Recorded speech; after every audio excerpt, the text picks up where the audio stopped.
ពាក្យក្រេះផ្ទុយនឹងពាក្យដំឡោពាក្យក្រេះផ្ទុយនឹងពាក្យដំឡោ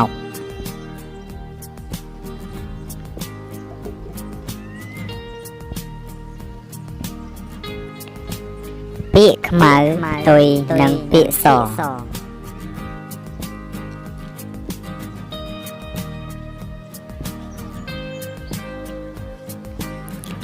ពាក្យខុសផ្ទុយនឹងពាក្យត្រូវ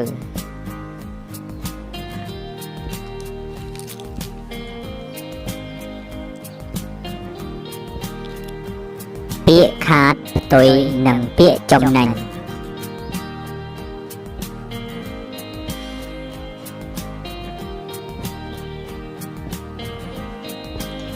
ពាក្យខ្លីផ្ទុយនឹងពាក្យវែង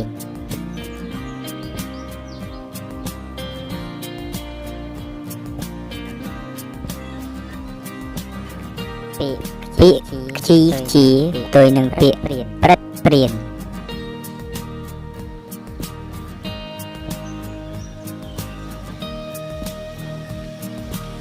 ពាក្យខោចផ្ទុយនឹងពាក្យស្រង់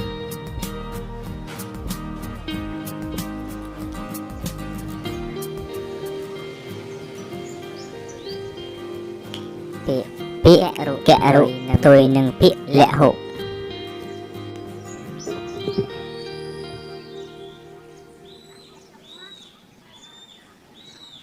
ពាក្យក្រហោះផ្ទុយនឹងពាក្យបបចិត្ត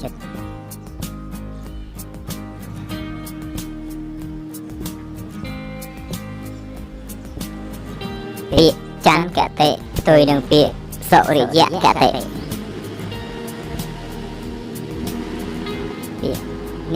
ពាក្យនិបរិយាយផ្ទុយនឹងពាក្យបរិយាយ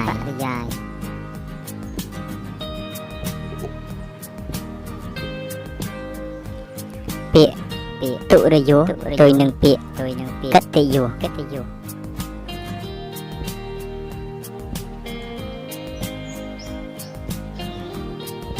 យទូលាយផ្ទុយនឹងពាក្យស្វិត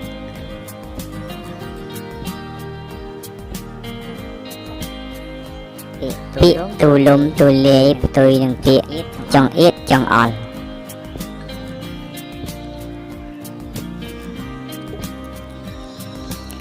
ពាក្យតតឹងផ្ទុយនឹងពាក្យបណ្ដោយ